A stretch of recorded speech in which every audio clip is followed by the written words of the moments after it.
भुवनेश्वरी देवी जी साक्षात भुवनांचं अधिपत्य आहे. सात्विक असतं, वैदिक असतं आणि मग तांत्रिक असतं. ज्याला आपण वामाचार आणि दक्षिणाचार म्हणतो तेच का? सेम. भैरव आणि भैरवीमध्ये काय फरक आहे?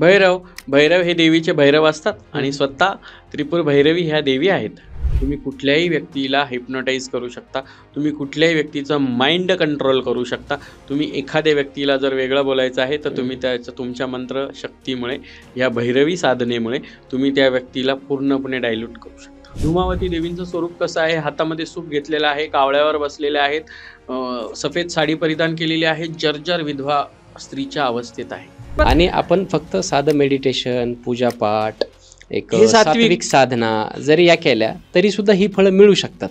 तिथे तुम्हाला मानसिक समाधान मिळतं. मी ते सांगते की ते सात्विकता तुम्हाला मानसिक समाधान देते. बगलामुखीमध्ये हंडी मारण प्रक्रिया असते. बगलामुखी तंत्र साधना ही कोर्टाशी रिलेटेड मॅटर्स असतील. परंतु जे सात्विक साधना करून सुद्धा ज्यांनी जग जिंकलेले, मग असे सात्विक साधनाच करून जर हे सगळं मिळत असेल आपल्याला, तर मग इकडं एवढ्या अघोर तंत्रमंत्र साधनेकडे येण्याची गरज आहे.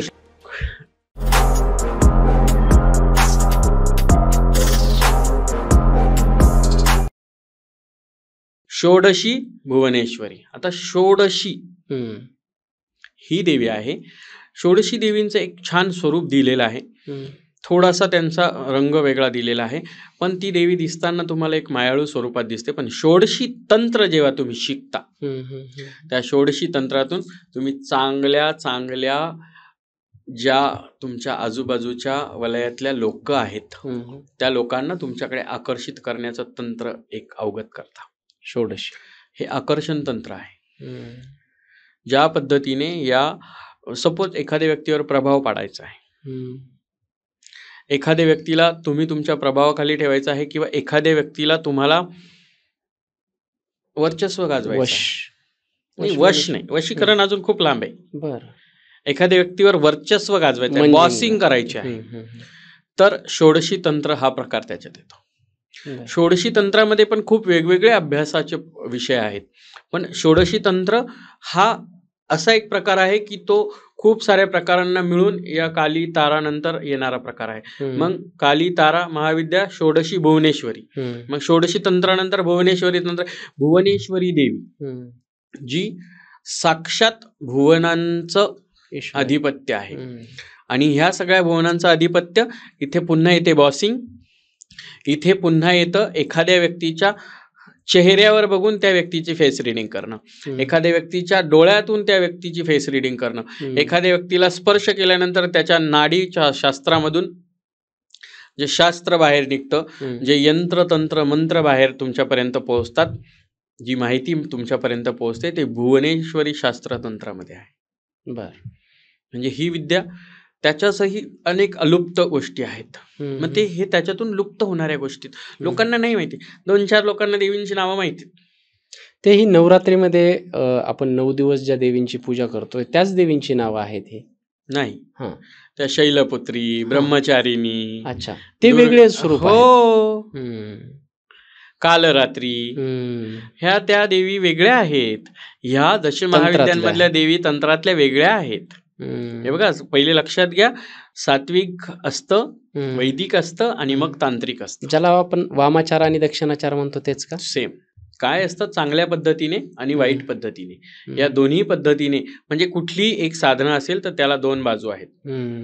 तुम्ही तामसी पद्धतीने घेता की तुम्ही शास्त्रीय पद्धतीने शिकता, हे तेवढं महत्वाचं आहे. हे जे म्हणजे मला जेव्हा भुवनेश्वरी शास्त्रतंत्राबद्दल किंवा भुवनेश्वरी विद्येबद्दल जेव्हा कोणी विचारतं, तेव्हा मी त्यांना खूप सोप्या भाषेमध्ये सांगते की भुवनेश्वरी ही अख्ख्या भुवनांची ईश्वर आहे, देवी आहे, ईश्वर आहे. आणि ती या भुवनांची ईश्वरी, जिला जगतजननी म्हणतो आपण, ती मा ललिता त्रिपुर सुंदरी आहे. ही ललिता त्रिपुर सुंदरी एक साक्षात अशी एक विद्या आहे भुवनेश्वरीची, की ती विद्या तुम्हाला सगळ्यांवर अधिराज्य करण्याचं शास्त्र शिकवते. तुम्ही त्या तंत्रामधून बऱ्याच गोष्टी करू शकता. म्हणजे तुम्हाला इथे काय होतं माहितीये का, एखाद्या क्षेत्रामध्ये तुम्हाला यश मिळवायचं आहे, तर तुम्ही या शास्त्रातून जाऊ शकता, या तंत्रातून जाऊ शकता, काही मंत्र प्रक्रियांमधून तुम्ही त्याच्यातून पडू शकता. बरोबर. आता गुरु आज्ञा नसते, नाही तर प्रत्येक देवीचा एक मंत्र असतो, प्रत्येक देवीचं एक तंत्र असतं, प्रत्येक देवीचं एक वेगळं ते यंत्र इथे असतं. सांगता येणार नाही आपल्याला. ते आपल्याला ड्रॉ बरोबर. करून दाखवतं. म्हणजे काय ते त्याच्यासाठी तुम्हाला प्रॉपर गुरु करणं गरजेचं आहे, तर तुम्ही ते दाखवा, तुम्ही ते सांगा. हे जे इंस्टाग्राम किंवा आता युट्यूब किंवा बऱ्याच माध्यमातून मी पाहते की तुम्हाला शिकायचं आहे लगेच तुम्ही शिका, नॉट पॉसिबल. तुम्हाला हे शास्त्रोक्त पद्धतीने शिकणं गरजेचं आहे. त्यासाठी तुम्हाला प्रोसिजरनेच जावं लागेल. गुरु विना हे शक्य नाही. शक्यच नाही. आणि तोही फिजिकल गुरु. येस. कुणीतरी आपण काय करतो, बरेच लोक काय करतात, एखादा गुरु मानतात, हां, देवाला गुरु करतात, मी त्याला गुरु मानलं आणि त्याच्यानंतर हे पॉसिबल होऊ शकत नाही. Not possible. जोपर्यंत एखादी व्यक्ती तुमच्या समोर बसून तुम्हाला ते तंत्र मंत्र विद्या साधना सिद्धी यांबद्दल माहिती सांगत नाही, जोपर्यंत ते त्यांच्या हाताने तुम्हाला ते यंत्र तंत्र बनवून दाखवत नाही, तंत्रांबद्दल माहिती देत आणि नाही, तेही तंत्र सिद्ध करावं लागत असेल ना, Yes. एनर्जाइज झाला म्हणतो प्रत्येक आपण. तेच मी सांगते ना की ते सिद्ध जोपर्यंत करत नाही तोपर्यंत तुम्हाला सिद्धिप्राप्ती आणि साधना या गोष्टी कळत. ह्या पद्धतीने जे आपण पहिलं जे पूर्ण आहे की काली तारा महाविद्या षोडशी भुवनेश्वरी, इथपर्यंत आपण लोकांना हे समजून सांगितलं, कारण हे 4च दशमहाविद्यांमधले पहिले पाठ झाले. आता आपण दुसऱ्या ओळीकडे वळतोय आता, बरोबर. कारण आपण प्रत्येक गोष्ट राजमंचाच्या माध्यमातून उलगडून सांगणार आहे. बरोबर. भैरवी छिन्न मस्ताच विद्या धूमावती तथा. आता भैरवी त्रिपुर भैरवींबद्दल बोलते. बरोबर. भैरवी देवी, भैरवी तंत्र साधनेबद्दल आणि भैरवी साधनेबद्दल आपण अघोर शास्त्रामध्ये बोललो. हो, भैरव साधना. बरोबर. भैरव साधना वेगळी असते, त्यातच भैरवी साधना वेगळी असते, पण ती स्मशानाशीच रिलेटेड असते. आता हे भैरवी तंत्र आणि भैरवी साधना, भैरव साधना भैरव तंत्र वेगळं आहे. भैरवी तंत्र भैरवी साधना ही त्रिपुर भैरवींशी रिलेटेड आहे. ही साधना एखाद्याला वेड करू शकते. साधना करणाराला, हो, एखाद्याला वेड करू शकते आणि एखाद्याकडून विना गुरु जर ती साधना घेण्याचा, शिकण्याचा किंवा कुठून तरी ऐकीव गोष्टींमधून जर तुम्ही ते ट्राय करण्याचा, त्या तंत्रांचं जर तुम्हाला योग्य ज्ञान नसेल, त्या मंत्रांबद्दल तुम्हाला योग्य आकलन नसेल आणि कशा पद्धतीने तुम्हाला ते यंत्र करायचे आहे याचं जर योग्य ज्ञानच मिळालेलं नसेल आणि तुम्ही ते जर करायला जाल तर ते तुमच्या जीवावर बेतू शकतं. Dashamahavidya it's not joke. म्हणजे बिना लाईफ जॅकेटचं समुद्रात उडी मारण्यासारखं आहे ते. आणि तुमचं life jacket it's Guru, only तुमचे गुरु. तुमच्या गुरुशिवाय तुम्ही ह्या सगळ्या गोष्टींकडे वळणच मूर्खपणा आहे. म्हणजे मी बऱ्याच वेळेला पाहिलं की कुणीतरी एखादं साधू, एखादे बाबा, एखादे देव, एखादे साधक, एखादे कथावाचक यांना गुरु मानतात आणि त्यांना गुरु मानून मग मी हे शिकतोय, मी ते शिकतोय. नाही, ते तुम्हाला फिजिकल स्वरूपामध्ये जोपर्यंत यंत्र कसं काढतात, तंत्र काय असतं आणि त्या तंत्रांची साधना कशी असते, मग तुम्हाला भैरवी तंत्र साधना, भैरवी साधना आणि भैरव तंत्र, भैरव अघोर साधना ह्या 2 गोष्टींचा फरक कळेल. भैरव आणि भैरवी हे वेगवेगळे आहेत. हे जेव्हा तुम्हाला समजून सांगणारा गुरु मिळतो तेव्हा तुमच्यावर होणाऱ्या दुष्परिणामांपासून तुम्ही वाचता आणि तेव्हा हे सगळं तुमच्या जीवावर बेतण्यापासून तुम्ही स्वतःला वाचू शकता. इथे सांगण्यासारखं आहे थोडक्यात पॉडकास्ट थ्रू. भैरव आणि भैरवीमध्ये काय फरक आहे?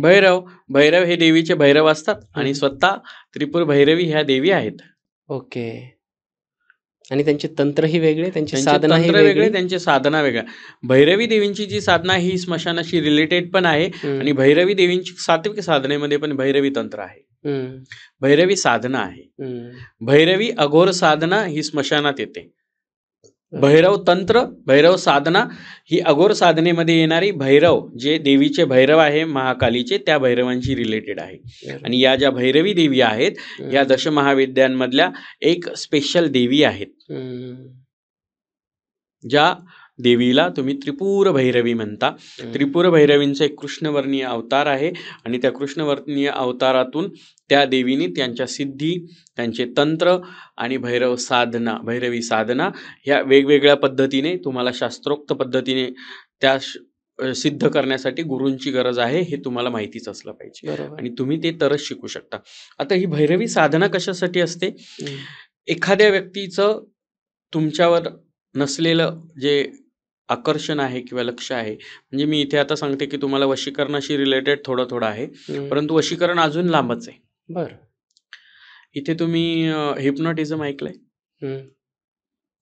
भैरवी साधनेमध्ये हिप्नोटिझम सारख्या मंत्र साधनांना तुम्ही सिद्ध करू शकता. मंत्र असे तुम्ही सिद्ध करू शकता, अशी सिद्धी प्राप्त करू शकता, जसं तुम्ही कर्णपिशाचिनी वगैरे ऐकलं असेल. हो, कर्णपिशाचिनी. बरोबर. तशाच पद्धतीने ही भैरवी साधना अशा पद्धतीने तुम्ही भैरवी तंत्रामधून शिकू शकता की त्या भैरवी साधनेपैकी भैरवी सिद्धी तुमच्याकडे जर आली तर तुम्ही कुठल्याही व्यक्तीचं मन डायव्हर्ट करण्याची ताकद करू शकता. तुम्ही कुठल्याही व्यक्तीला हिप्नोटाईज करू शकता. तुम्ही कुठल्याही व्यक्तीचं माइंड कंट्रोल करू शकता. तुम्ही एखाद्या व्यक्तीला जर वेगळं बोलायचं आहे तर तुम्ही तुमच्या मंत्र शक्तीमुळे, या भैरवी साधनेमुळे तुम्ही त्या व्यक्तीला पूर्णपणे डायल्यूट करू शकता. हे बऱ्याच वेळेला कुठे वापरलं जातं? लग्नाशी रिलेटेड गोष्टी, प्रेमाशी रिलेटेड गोष्टी. बरेच जण अशा ठिकाणी या साधनांकडे वळतात. बऱ्याच गोष्टी आहे. राजकीय वातावरण आहे.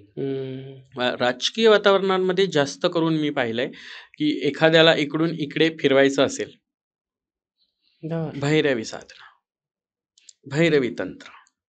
पण या तंत्राचा असा चुकीचा वापर करणारे लोक आहेत, बरेच आहेत ना. मी सांगितलं ना, ज्याला चांगला वापर करायचा, ज्याला खरंच तुम्ही साधना तुमच्या योग्य गुरुच्या मार्गदर्शनाखाली केलेली असेल तर तुमचा गुरु नेहमी तुम्हाला पहिलं वाक्य हेच सांगतो की तू तुझ्या स्वार्थासाठी याचा वापर करू शकत नाही. ज्या पद्धतीने तुम्ही सांगताय, अशा साधकांचा किंवा अशा जे काही ज्यांनी साधना या साध्य केलेल्या आहेत, अशा साधकांचा फार गैरवापर केला जात असेल राजकारणामध्ये, बिझनेसमध्ये, कॉर्पोरेट वर्ल्डमध्ये. मला एक गोष्ट सांगा, एखादा व्यक्ती, म्हणजे मी आता नावच नाही घेऊ शकत, आता राजकीय वातावरण म्हटल्यावर मी एका हिंदू सनातन धर्माच्या पदस्थ व्यक्ती असल्यामुळे मी त्या गोष्टी पण खरं तर क्लिअर नाही करायच्या मला. पण मी फक्त एक तुम्हाला त्याचं विश्लेषण एका वेगळ्या स्वरूपामध्ये करून सांगते. म्हणजे असं समजा की मी फक्त जर तरचा प्रकार सांगते. बऱ्याच ठिकाणी तुम्ही पाहिलं असेल की एखाद्याला जिंकून यायचंय, एखाद्याला हरवायचंच आहे, एखादा हॅट्रिक मारतो, हॅट्रिक मारणाऱ्याला खाली पाडायचंय. आता तुम्हाला अंदाज येतोय माझ्या बोलण्याचा. बऱ्याच वेळेला अशा ठिकाणी भैरवी चक्र टाकलं जातं. भैरवी चक्रातून त्या व्यक्तीचं जे म्हणजे आहे त्या व्यक्तीचं पॉप्युलेशन, जे त्याच्या व्यक्तिमत्वाला मोठं करतं, ते पॉप्युलेशनच तुम्ही हिप्नोटाईज करता. एवढ्या मोठ्या स्वरूपात होऊ शकतंय? भैरवी चक्र हे वेशींवर टाकलं जातं. हे स्मशानातून तंत्र साधनेतून येतं. जसं भैरव साधना वेगळी जरी असली स्मशानाशी रिलेटेड, तशी भैरवी साधना पण स्मशानाशी रिलेटेड हे मी सांगितलं. भैरवी चक्र जे आहे हे वेशीवर टाकलं जातं. भैरवी तंत्र आहे हे वेशींशी, घरांशी रिलेटेड असतं. तुम्ही त्या तेवढ्या एरियाला कॅप्चर करून तुमच्या मंत्र साधनेतून, तुमच्या सिद्धीतून तुम्ही कॅप्चर करू शकता. बर. म्हणजे खूप अशा गोष्टी मी माझ्या डोळ्यांनी पाहिल्यात, ऐकल्या नाही म्हणत आहे मी पाहिल्यात आणि बऱ्याच वेळेला मी अनुभव घेतले. ह्या सगळ्या गोष्टी भैरवी तंत्र साधनेत येतात. आता यातल्या यात निगेटिव्हिटी पुढे लोकांची कशी आहे, एक देवी आहे जी देवी स्वतः तिच्या आजूबाजूला शंखिनी डंखिनी उभ्या आहेत आणि त्या आ करून उभ्या आहेत. एखादी देवी स्वतः तलवारीने स्वतःचं मस्तक कापून दुसऱ्या हातामध्ये घेते आहे. तिच्या मुखातून येणाऱ्या 3 चिळकांड्या रक्ताच्या ओढतायत. एक तिच्या शंखिनी डंकिनीच्या 2 मुखामध्ये जात आणि एक तिच्या स्वतःच्या मुखामध्ये जातीये. तिच्या पायाखाली कामदेव आणि रती प्रणय क्रीडेमध्ये झोपलेले आहेत. भयंकर मागे स्मशान शांतता आहे. तिच्या कमरेला भूतपिशाच आहे. तिच्या आजूबाजूला भूतपिशाच स्मशान आहे. हे निगेटिव्हिटी दिसणार नाही का लोकांना? हे भयानक स्वरूप आहे. हे माता छिन्न मस्तिकांबद्दल बोलते आहे. छिन्न मस्तिका देवी ही मा कालीच्या स्वरूपांमध्ये मोडणारी देवी आहे, परंतु ही छिन्न मस्तिका त्यातलं एक वेगळं उग्र स्वरूप आहे, रौद्र स्वरूप आहे. ही रणांगणावर स्वतः तिचं रुद्रावताराचं शेवटचं स्वरूप दाखवते. तर त्यामध्ये ती स्वतःचं शीर काढते. तिच्यासोबत शंकिनी डंकिनी उभ्या. ती कशावर उभी आहे? कामदेव आणि रतीच्या प्रणय क्रीडा करत असलेल्या याच्यावर उभी आहे, त्या शरीरांवर. आणि तिच्या आजूबाजूला स्मशान शांतता आहे, स्मशान आहेत, कुत्रे आहेत, भूत पिशाच्च आहेत, उग्र. ही सगळ्यात उग्र. ही आहे छिन्न मस्तिका साधनेतली एक पहिली बाजू, की ज्यातून तो उग्रतेचा स्वभाव दिसतो, ती रौद्र रूपता, ते रुद्र स्वरूप दिसतं. त्या रौद्र स्वरूपातून तुम्ही समजू शकता की छिन्न मस्तिका तंत्रशास्त्र किती अवघड असू शकतं. छिन्न मस्तिका तंत्रामध्ये किंवा छिन्न मस्तिका तंत्र साधनेमध्ये ज्या मंत्र साधना आहेत, जे तंत्र आहेत, जे यंत्र आहेत, हे सगळे भयानकच आहेत. पण हे एखाद्याचा खात्मा करण्यासाठी तेवढेच युजफुल केले जातात. रौद्रता तिच्या रूपावरून जरी असली तरीही त्या मंत्रतंत्रांमध्येही तेवढीच जास्त उग्रता आहे जी एखाद्याला संपवू शकते.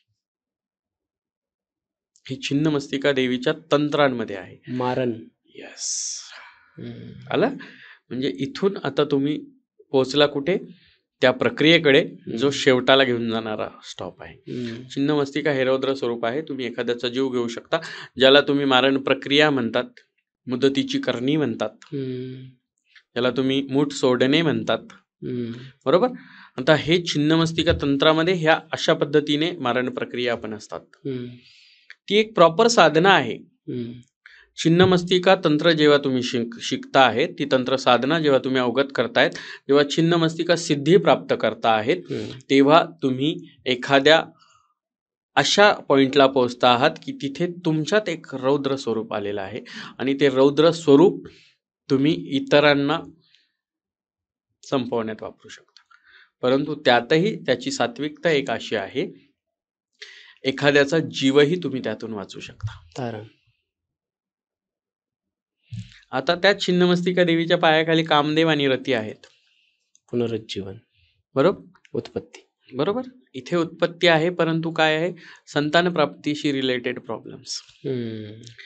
सेकंड थिंग, प्रेमाशी रिलेटेड प्रॉब्लेम. थर्ड थिंग, नवरा बायकोचे वादविवाद याच्याशी रिलेटेड प्रॉब्लेम. म्हणजे कुठल्याही प्रेम भावनेशी रिलेटेड प्रॉब्लेम असेल तर छिन्न मस्तिका तंत्र साधनेतून तुम्ही ते सॉल्व्ह करू शकता. चांगली बाजू ही त्याची चांगली बाजू. आणि ही त्या वाईट बाजू काय? की नाही, ती माझ्या प्रेमात नाही, संपा. अशाही गोष्टी मेरी नाही तो किसी की नाही. हे ज्याच्या त्याच्या स्वभाव वैशिष्ट्यावर डिपेंड आहे. मुळात मी असं सांगेल की हे सगळे सिद्धी प्राप्ती आणि ह्या साधना आहेत.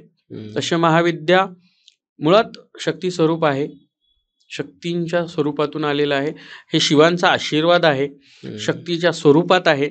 आणि हेच तुमच्या स्वभावाला इतक्या पद्धतीने समजून घ्या आणि इतक्या पद्धतीने तुम्ही आत्मसात करा की तुम्हाला पाहणाऱ्या प्रत्येक व्यक्तीला तुमच्याकडून आशाच मिळाली पाहिजे, निराशा नाही. तर तुम्ही एक चांगले साधक होता.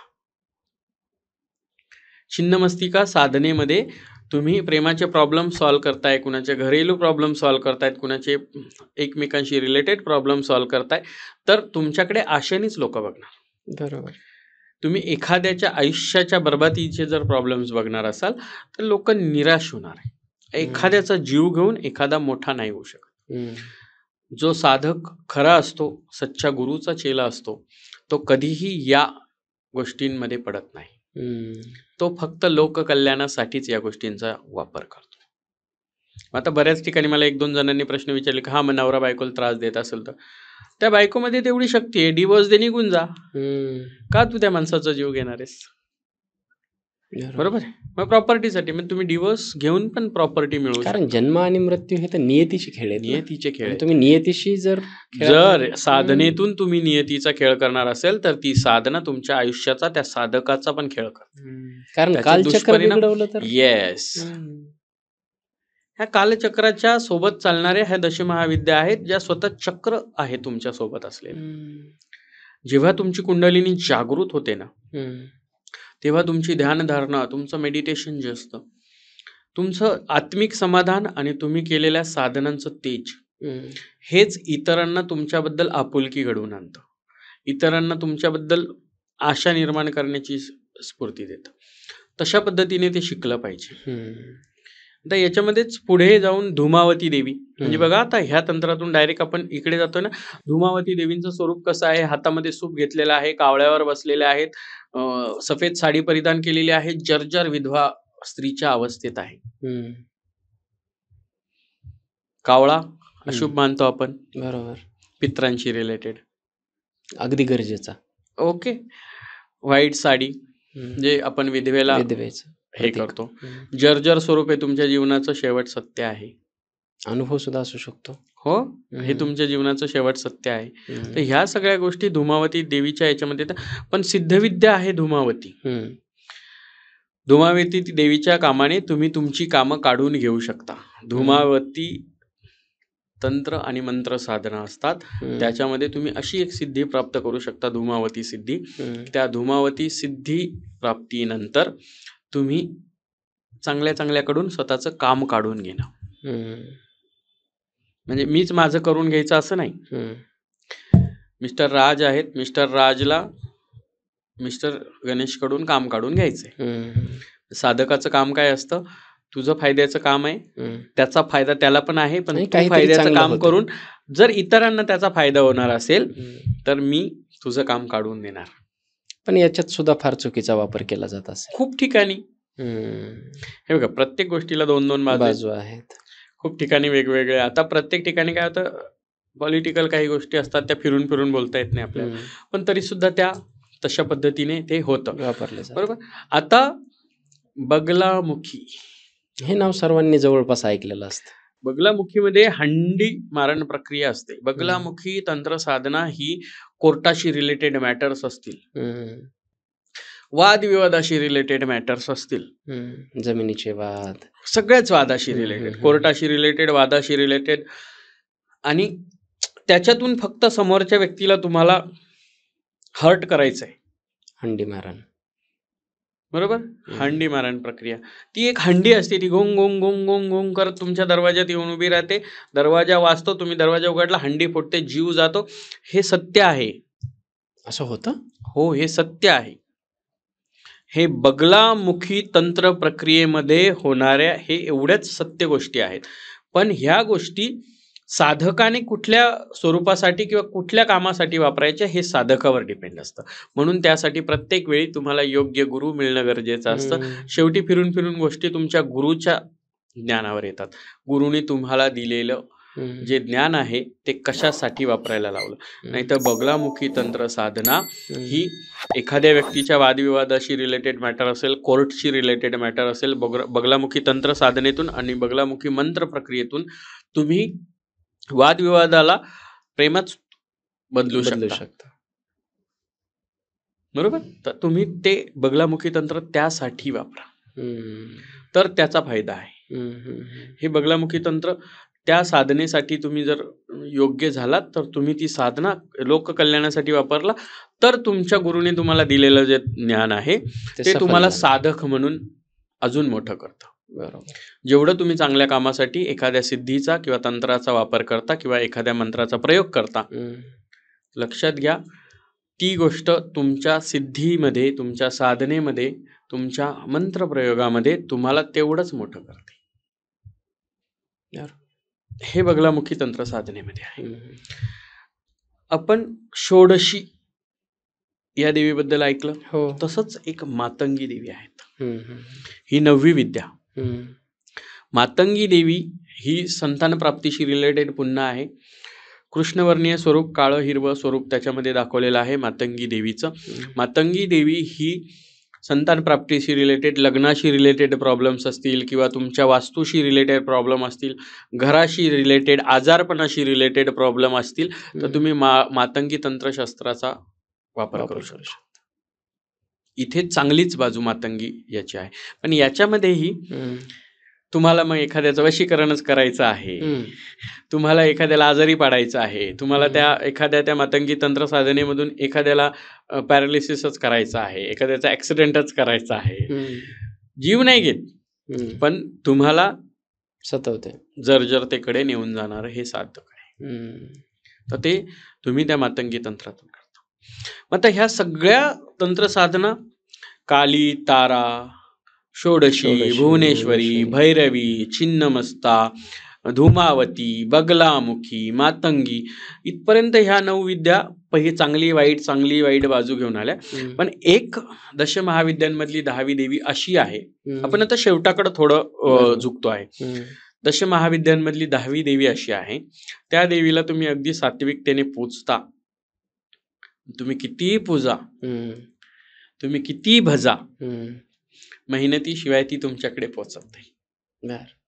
ती देवी कोणती? लक्ष्मी देवी. तुम्ही धनलक्ष्मी ऐकलं, आवडती देवी. तुम्ही धनलक्ष्मी ऐकलं, तुम्ही वैभव लक्ष्मी ऐकलंय. आपण धनलक्ष्मी देवीला पूजतो. आपल्याकडे अमावस्येला, दिवाळीला लक्ष्मी मातेची पूजा केली जाते. तितकी सात्विक, सुंदर आणि कितना सुंदर स्वरूप ती दाखवलं आहे ते देवतेचं. तसंच त्या लक्ष्मी देवीचं एक तांत्रिक स्वरूप आहे,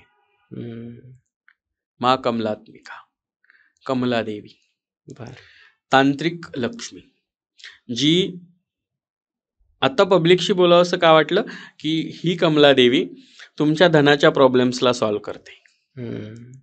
हे बघा, ह्या सगळ्या गोष्टींची तुम्हाला कधी गरज पडत नाही जेव्हा तुमच्याकडे पैसा येतो. जर तुमच्याकडे पैसा असेल तर सगळ्याच गोष्टी तुमच्या पाठी असतात.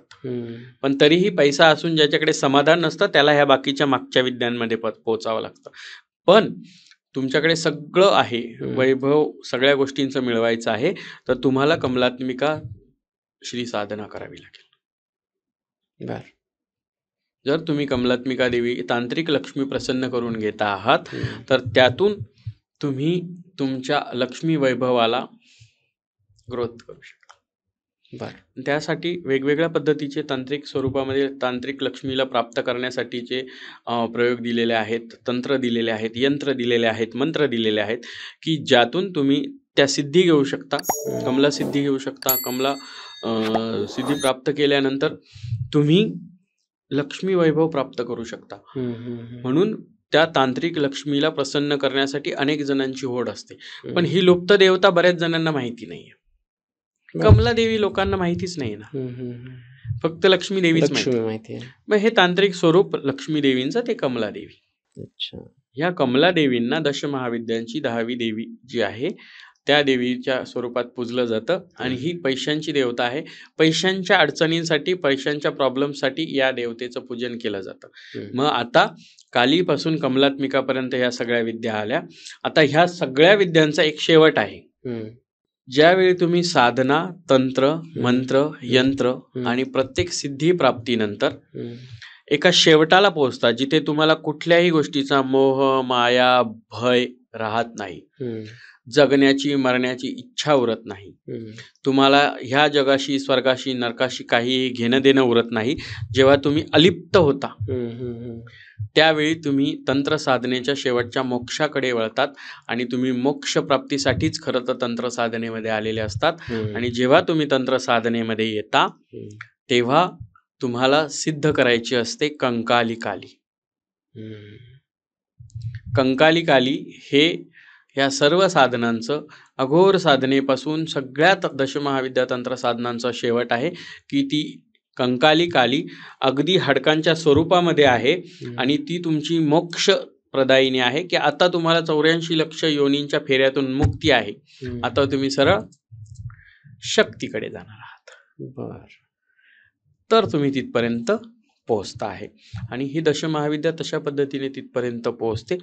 बऱ्याच जणांना प्रश्न असतात की मग करणी हे ते सगळं प्रकार, हे बघा सात्विक गोष्टी असतात. सात्विक गोष्टी म्हणजे काय? ज्योतिषशास्त्र आहे, रमलविद्या आहे, बऱ्याचपैकी वनस्पती न्यूमरोलॉजी आहे, वास्तुरेखी आहे, वास्तुशास्त्राशी रिलेटेड गोष्टी आहे, त्याच्यामध्ये हिप्नॉटिझम पण आहे, हस्तरेखाशास्त्र आहे, ज्योतिषशास्त्र आहे. हे सात्विक मध्ये. जिथे होम, हवन, नारायण नागबली, कालसर्प, ग्रह शांती, नवग्रह शांती हे वैदिकतेकडे आलं. बरोबर. कारण तुम्ही तिथे मंत्रांचा उच्चार करून तिथे तुम्ही एक प्रक्रिया करता आहात, ती वैदिक शास्त्रामध्ये. पण त्याच्यामध्ये तांत्रिक स्वरूप, म्हणजे तांत्रिक क्षेत्र रिलेटेड आपण दशमहाविद्या घेतल्या ज्या तंत्र साधनांमध्ये आल्या, त्याच्याशी रिलेटेड तंत्र साधना आहेत. त्याच्यावर खूप बोलण्यासारखे खूप काही गोष्टी आहेत. प्रत्येक देवीचा एक एपिसोड होऊ शकतो. इतकी मोठी माहिती आहे. आता आज आपल्याला शॉर्टमध्ये सगळ्या छोट्या छोट्या गोष्टी का की आपण काही गोष्टी मंत्र साधनेतून पण सांगू शकतो. प्रत्येक गोष्टी देवीच्या शास्त्रामध्ये एक मंत्र आहे, त्या मंत्रांबद्दल बोलू शकतो.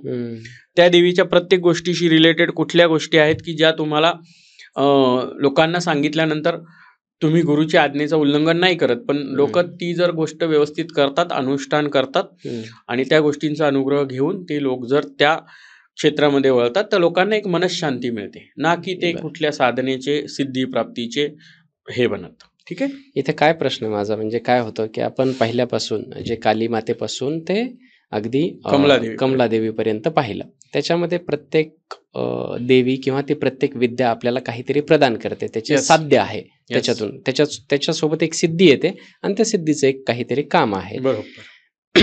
ज्या सिद्धी आपण याच्यामध्ये सांगितल्या त्याच आपण सात्विक तंत्रातून सुद्धा अवगत करू शकतो. म्हणजे बाहेर सात्विक तंत्रातल्याच मी आता काही गोष्टी सांगितल्या, जी ज्योतिषशास्त्र आहे, खगोलशास्त्र पण त्याच्यामध्ये आहे, तुम्ही हस्तरेखा पाहता, तुम्ही न्यूमरोलॉजी आहे, वास्तुशास्त्र आहे, हे सात्विक विद्यांमध्ये आहे, हे सात्विक विद्या आहेत. बरोबर. आणि आपण फक्त साधं मेडिटेशन, पूजापाठ, एक सात्विक साधना जरी या केल्या तरी सुद्धा ही फळं मिळू शकतात.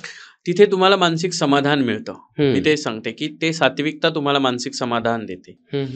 जे वैदिक गोष्टी असतात जिथे तुम्हाला होम हवन कर्मकांड ह्या सगळ्या गोष्टी करता आहात, तिथे तुम्हाला जो तुमचा मेंटली डिस्टर्बन्स असतो ना, मला हे झालं मला ते झालं, त्या सगळ्या गोष्टींमधून जी अग्नी प्रज्वलित होतो, ज्या काही होम आहुती दिल्या जातात त्यामधून निघणाऱ्या ज्या पॉझिटिव्ह एनर्जीज आहेत ती काही एनर्जी क्रिएट होते. त्या एनर्जी क्रिएट होण्यातून तुम्हाला एक मिळणारी शांती हे तुमचं त्याच्यातलं शेवटचं असतं. पण याच्यात तंत्र म्हणजे तंत्रामधले जे काय, जसं मी तुम्हाला सांगितलं की एखाद्याकडून काम करून घेणं, तेवढी पावर तर काही संत लोक वगैरे जे काही सात्विक साधना करून सुद्धा मिळवलेले असे भरपूर आहेत. हो. मग आता ज्योतिषशास्त्रामध्ये खूप काही सांगणारे, प्रिडिक्शन सांगणे, भविष्य मालिका आहेत.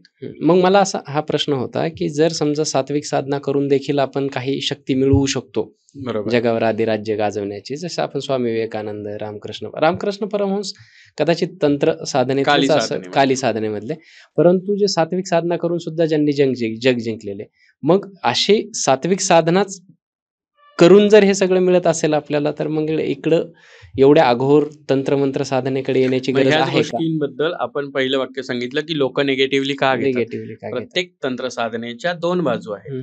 तुम्ही किती पवित्रतेने करता आहात, कुठल्या कार्यासाठी करता आहात, ह्याच दशमहाविद्या पवित्रतेने घेतल्या, देवीच्या शक्ती म्हणून तुम्ही स्वीकारल्यात, तर त्या चांगल्यासाठीच आहेत.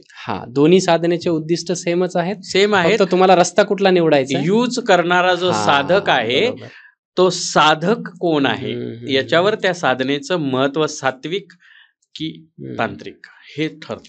रामकृष्ण परमहंसांनी एकदा वामाचार आणि दक्षिणाचार्याच्या बद्दल सांगताना खूप सुंदर सांगितलं होतं की एक घर आहे, त्या घरामध्ये एंट्री करायची आहे तुम्हाला, तर एक घराच्या मागचा दरवाजा असतो, तुम्हाला तिथून यायचंय की पुढच्या दरवाजाने यायचंय ते तुम्ही ठरवा, परंतु तुम्हाला त्या घरामध्येच पोहोचायचं आहे, ते कुठलाही मार्ग निवडा हे आहे. दुसरी गोष्ट, मी त्यांच्याकडून रामकृष्ण परमहंसाला फार मानतो, मी त्यांच्याविषयी फार वाचलेलं आहे, तर त्यांनी सांगितलं होतं की तंत्र, तुम्ही एखाद्या तंत्राकडे वळता किंवा साधनेकडे वळताना ते तुमचं मागच्या जन्मीचं संचित सुद्धा ते ठरवतं की तुम्ही कुठल्या साधनेकडे वळणार आहात. तुम्ही मोक्ष प्राप्तीसाठीच तिथपर्यंत पोहोचता. मी मगाचं माझं शेवटचं वाक्य एक होतं की ह्या सगळ्या तंत्र साधना, दशमहाविद्या, सगळ्या सात्विक वगैरे सगळ्या गोष्टी तुम्हाला कुठल्या मार्गाकडे घेऊन जातात, त्या तुम्हाला मोक्ष प्राप्तीकडे घेऊन जातात. आणि मोक्ष प्राप्ती म्हणजे काय की हे तुमच्या जीवनाचं अंतिम सत्य. आता माझा आत्मा पुन्हा जन्म घेणार नाहीये, हे शरीर नश्वर आहे, लक्षात ठेवा, आत्मा नाही. आत्मा हा सदैव अमर आहे, हा प्रत्येक साधकाचा आत्मा अमर आहे. आणि जेव्हा जेव्हा तुम्ही या सगळ्या चक्रातून येता तेव्हा शेवट मोक्षापर्यंत जायचं असतं, परंतु तुम्ही त्या सिद्धीचा, त्या तंत्राचा कुठल्या कामासाठी उपयोग केला आहे, तुम्ही अडकताय की पुढे जाताय, हेच फार महत्वाचं, तो तुमचा मोक्ष आहे. जर तुम्ही अनेकांचं कल्याण करून मोक्षप्राप्ती करत असाल तर तुमची मोक्षप्राप्ती अटळ आहे. तुम्हाला शक्ती शिवांच्या समीप जाण्याची ती शेवटची संधी आहे. आणि तोच तंत्र साधक होतो किंवा तोच या साधनांमध्ये जुडतो ज्याने मागच्या 84 लक्ष योनीमध्ये खूप काही भोगलेलं असतं, खूप काही पाप पुण्याच्या गोष्टींच्या पलीकडे जाऊन त्याला काहीतरी मिळालेलं असतं आणि आता परमेश्वराने ठरवलं की याला मोक्षच द्यायचा आहे. सो तथास्तु तुझा पुढचा जन्म हा साधकाचा असेल आणि तुला मोक्ष मिळेल. वा. हा खूप छान. मोक्षाचा शेवटचा पर्याय आहे. बऱ्याच वेळी लोकांना सगळ्या गोष्टी ओळखायच्या असतात. मकरणी, साबर, सगळ्या गोष्टी हे करत. शांब ऋषी होते. शांब ऋषींनी शाबरी मंत्र शिकवले, पण ते संस्कृतमध्ये होते. मग ते शाबरी मंत्रांना चांगल्या आपल्या बोलीभाषेमध्ये नवनाथांनी आणलं आणि ते शाबर मंत्र झाले. आणि ती साबरी विद्या झाली. ते शांब ऋषींपासून नवनाथापर्यंत येणारं साबर हे ज्यांना माहितीच नाहीये, ते फक्त आदेश म्हणून पुढे गेले आणि ते जर स्वतःला भक्त म्हणवतात किंवा साधक म्हणवतात, तर मी या गोष्टींचा सखोल अभ्यास करून यात उतरा आणि मग स्वतः साधक म्हणून 4 लोकांमध्ये या, असं आव्हान करेल खरं तर सगळ्यांना. आणि कुठलीही विद्या असो, तंत्र असो, साधना असो, ही तुमच्या मनाच्या पवित्रतेवर डिपेंड असते. तुम्ही जर चांगल्या पद्धतीने एखाद्या साधनेला समजून घेतलं तर ती तुमच्या कल्याणासाठी असू शकते, परंतु तुम्ही गुरुशिवाय एखाद्या साधनेमध्ये हात घालत असाल तर ती तुमच्या जीवनाचा शेवटही करू शकते किंवा तुमच्या आयुष्यावर दुष्परिणाम करू शकते. म्हणून गुरु बिन ज्ञान अधुरा हे तुम्ही शेवटपर्यंत लक्षात ठेवलं पाहिजे. आणि मला वाटतं की दशमहाविद्या, तंत्रसाधना यासोबतच अनेक साऱ्या गोष्टींचा उलगडा आपण याच्यातून केला आहे. तरीही राजमंचला आणि राजमंचच्या प्रेक्षकांना आणखी काही प्रश्न असतील तर? प्रश्न अजूनही आहेत आणि मला हा काही शेवटचा पॉडकास्ट नाही. थोडा वेळ असतो पॉडकास्टला, एक लिमिटेशन्स असतात, त्याच्यामुळे आपण आज टाइम लिमिटसाठी आजच्या पुरतं थांबूयात दशमहाविद्येवरती. परंतु माझ्या मनात अजून काही प्रश्न आहेत. मी तुम्हाला विनंती करणारच आहे की आपण अजून अशीच पॉडकास्टची एक सिरीज करूयात, ज्याच्यामध्ये माझ्या आणि प्रेक्षकांच्या मनातील जेवढे काही प्रश्न आहेत मला ते तुमच्या थ्रू, या मंचाच्या थ्रू लोकांसमोर मांडायचे आहेत. नक्कीच. आणि यासाठी मला वाटतं की प्रेक्षकांनी कमेंटमध्ये प्रश्न विचारले पाहिजे. 100% प्रेक्षकांनी कमेंटमध्ये प्रश्न विचारले तर राजमंचवर येऊन मला पुन्हा तुमच्या प्रश्नांची उत्तरं देता येतील. जर तुम्ही प्रश्न विचाराल तर त्याचं उत्तर घेण्यासाठी राजमंचच्या या मंचासोबत मी बांधलेली असेल की मी तुमच्या प्रत्येक प्रश्नाला उत्तर द्यायला येईल. तर तुम्ही एक 10-20 प्रश्न कमेंटमध्ये तयार करा की तुमच्या त्या प्रश्नांसाठी राजमंच मला इथे बोलवेल आणि तुमच्या प्रश्नांचं मी निरसन करू शकेल. आणि राजमंचचे मनापासून आभार की आज इतकं सखोल पद्धतीने मला त्यांनी बोलू दिलंय. खरंच हा राजेशाही राजमंच आहे की इथे मी प्रजा म्हणून आली आहे आणि आज या प्रजेला बोलू दिलं गेलं आहे आणि प्रजेच्या या सगळ्या साधनेला एक योग्य न्याय राजमंचने दिलाय. त्यासाठी तुम्ही कमेंट करा, पण कमेंट करण्यासाठी चॅनलला सबस्क्राईब करावं लागेल, लाईक करावं लागेल, घंटीचं बटन दाबून तुम्हाला व्हिडिओ सगळ्यात आधी मिळावेत म्हणून बेल आयकॉनला दाबा. भेटूयात पुढच्या व्हिडिओमध्ये. राजमंचसोबत मी नक्कीच तुमच्याशी जोडलेला राहणार आहे. ओम नमो नारायण. जय श्री महाकाल. जय श्री. आउटरोचं जेवढं काही मला बोलायचं होतं तेवढं आईसाहेब बोललेले आहेत, त्याच्यामुळे आता मला काही बोलण्याचं उरलं नाही. फक्त तुम्हाला एवढीच विनंती की हा पॉडकास्ट संपूर्ण बघा. काही पॉडकास्ट असे असतात की मी त्याच्यामध्ये ना अगदी मनापासून विनंती करतो की पहिल्या शब्दापासून शेवटच्या शब्दापर्यंत ते पॉडकास्ट पाहिले पाहिजेत. हा त्यातला एक पॉडकास्ट आहे. आणि अर्थातच तुमच्या मनात खूप सारे प्रश्न येतील किंवा याच्या व्यतिरिक्त तुम्हाला जर कुठल्या विषयावरती आईसाहेबांकडून ऐकायचं असेल तर तुम्ही आम्हाला कमेंट करा. तुम्हाला माहिती आहे आम्ही कमेंट वाचतो आणि आईसाहेबांपर्यंत पोहोचून त्यांना पुन्हा विनंती करू, पुन्हा या मंचावरती बोलू, त्यांच्याकडून तुमच्या प्रश्नाची उत्तरं जाणून घेऊ.